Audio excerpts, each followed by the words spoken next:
Acting అంటే passion తో వరంగల్ నుండి హైదరాబాద్ కి వచ్చిన భానుశ్రీ ఇండస్ట్రీలో చాలా స్ట్రగుల్స్ తర్వాత కొన్ని మూవీస్ లో యాక్ట్ చేసే అవకాశం వచ్చింది. అయితే వాటితో కావాల్సినంత పేరు డబ్బులు రాలేదనే చెప్పాలి. దాంతో జాబిలమ్మ, వాణి రాణి లాంటి సీరియల్లో యాక్ట్ చేయడం స్టార్ట్ చేసింది. అలా చేస్తున్న టైంలోనే బిగ్ బాస్ సీజన్ 2 కి ఆపర్చునిటీ రావడం, ఆ షో ద్వారా తెలుగు ఆడియన్స్ లో మంచి గుర్తింపు తెచ్చుకోవడం జరిగింది. అయితే ప్రెసెంట్ సోషల్ మీడియాలో చాలా యాక్టివ్ గా ఉంటూ తన ఫోటోస్ ని, బెస్ట్ మూమెంట్స్ ని షేర్ చేస్తూ ఉంటుంది. ఇది ఇలా ఉంటే తను లైఫ్ లో ఒకరితో బాగా మోసపోయిందట. అది తనకి పెద్ద లైఫ్ లెసన్ నేర్పింది అంటూ ఆ చెడు అనుభవాన్ని షేర్ చేసుకుంది. భానుశ్రీ మాట్లాడుతూ, తెలిసిన వాళ్లలోనే ఒకరికి 20 లక్షలు ఇచ్చాను, వడ్డీలాగే ఇచ్చా, కొన్ని నెలలు బాగానే ఇచ్చారు, తర్వాత వాళ్ళు డబ్బులు అడిగితే రేపు మాపు అని తిప్పారు. నేను నా అర్జెంట్ పని కోసం ఇల్లు కొందామని డబ్బులు అడిగితే ఇవ్వలేదు, ఇవ్వము అన్నారు. నేను వాళ్లకు డైరెక్ట్ క్యాష్ చేతికి ఇచ్చాను. నేను డబ్బులు అడిగితే షేర్ మార్కెట్ లో పెట్టాం, పోయాయి, ఇప్పుడు మాతో లేవు ఇవ్వడానికి అన్నారు. మీరు పెడితే పొగిడితే నాకెందుకు, నా డబ్బులు నాకు కావాలి అంటే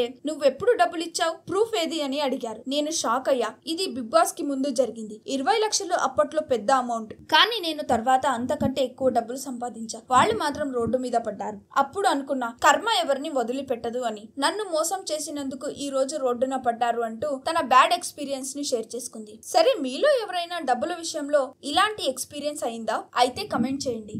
అలాగే వెళ్లే ముందు వీడియోని లైక్ చేసి మరిన్ని సెలబ్రిటీ అప్డేట్స్ కోసం please do not forget to subscribe the SR general talks.